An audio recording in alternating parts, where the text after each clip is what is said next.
সুতা লাগানোর পরে সুতার মাথাটা ফার্স্ট ডবল করে এইখানে ঢুকে যে কোনো একটা উপরটায় ঢুকালাম, ঢুকানোর পরে ডান হাত দিয়ে এই সুতাটাকে ধরতে হবে, বাঁ হাত দিয়ে মাথাটা, ঠিক আছে? ডান হাত দিয়ে ধরে বাঁ হাতটাকে এদিকে এনে এইখানে, ঠিক আছে? ঢুকার পরে দেখো এই যে এখানে আটকে গেল না, এবার এটাকে একটু সামনে আসো, এখানে এই এই এই, ঠিক আছে? হয়ে গেল।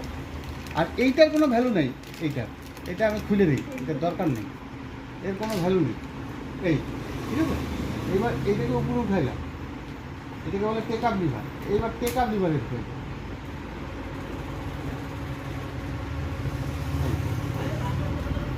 হয়ে গেল। এদিক দিয়ে আসলো, এদিক দিয়ে এসে এদিক দিয়ে ঢুকে এই, তারপরে এইখানে বাঁ সাইডে সুতাটাকে এখানে আটকায় দিয়ে এবার কেচি দিয়ে কাটে দিবা, হ্যাঁ, কাইটে শুয়ে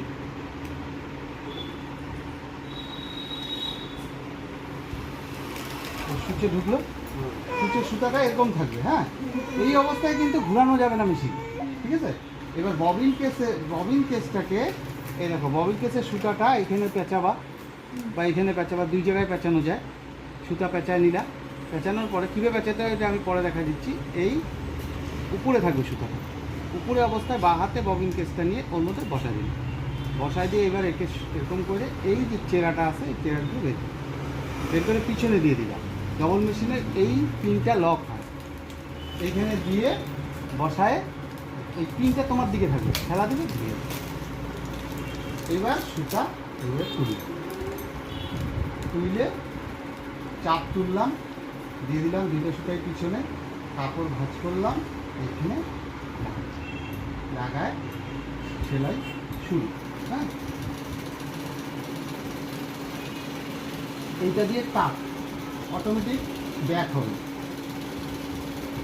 ব্যাক হবে, ডবল সেলাই, ঠিক আছে? এই সেলাই শেষ হইলো। কাপড়টাকে যে বের করলাম, বের করার পরে দাঁড়ানোর পরে এইটা যদি নিচে বা মাঝামাঝিতে থাকে তাহলে এইটাকে ঘুরায় উপরে উঠায় দিতে হবে, আর উপরে থাকলে তো কোনো ব্যাপার নেই। এইটুকু হচ্ছে প্রথম শেখা।